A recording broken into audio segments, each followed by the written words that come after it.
Guys, ito yung ating pasyente. Masayang masaya at may 6 months na yung ano? Baby.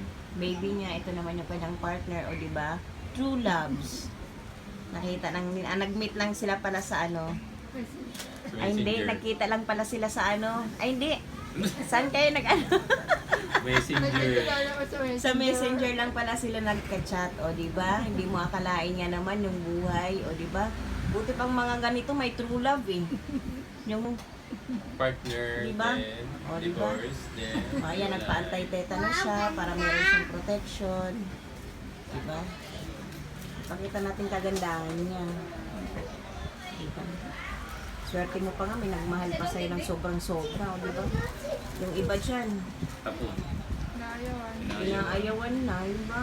Swerte mo pa rin, kahit hindi ka naging swerte sa pamilya mo, swerte ka pa rin sa naging partner mo sa buhay.